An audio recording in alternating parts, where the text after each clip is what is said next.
Guys ವಾಟ್ಸಪ್ನಲ್ಲಿ new update ಬಂದಿದೆ. ಏನಪ್ಪ ಅಂದರೆ ಅಪ್ಡೇಟ್ ಬಂದ್ಬಿಟ್ಟು ಇನ್ಸ್ಟಾಗ್ರಾಮಲ್ಲಿ ಸ್ಟೋರಿ ಆ್ಯಡ್ ಮಾಡ್ಬೇಕಾದ್ರೆ ನೀವು ಸಾಂಗ್ನ ಆ್ಯಡ್ ಮಾಡ್ತಿದ್ರಿ, ಆ ಥರ ಇದು ವಾಟ್ಸಪ್ನಲ್ಲೂ ಬಂದಿದೆ. ಯಾವ ಥರ ಆ್ಯಡ್ ಮಾಡೋದು, ಅಪ್ಡೇಟ್ ಹೆಂಗಿದೆ ಅಂತ ನೋಡೋಣ ಬನ್ನಿ. ನೋಡ್ಬೋದು, ಈಗ ನಾನು ವಾಟ್ಸಪ್ನ ಓಪನ್ ಮಾಡ್ತಾಯಿದ್ದೀನಿ.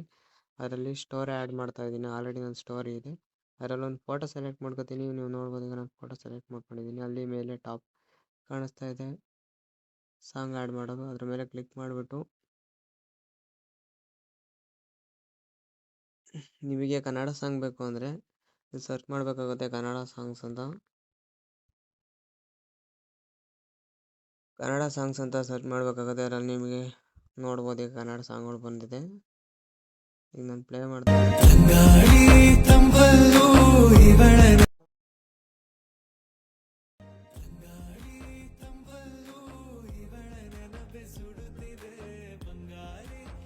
ಡನ್ ಅಂತ ಕೊಟ್ಬಿಟ್ಟು ಸ್ಟೋರಿ ಅಪ್ಲೋಡ್. ಈ ಥರ ವಾಟ್ಸಪ್ನಲ್ಲಿ ನ್ಯೂ ಅಪ್ಡೇಟ್ ಬಂದಿದೆ. ವಿಡಿಯೋ ಇಷ್ಟ ಆಗಿರೋ ನಮ್ಮ ಚಾನಲ್ ಸಬ್ಸ್ಕ್ರೈಬ್ ಆ್ಯಂಡ್ ಲೈಕ್ ಮಾಡಿ.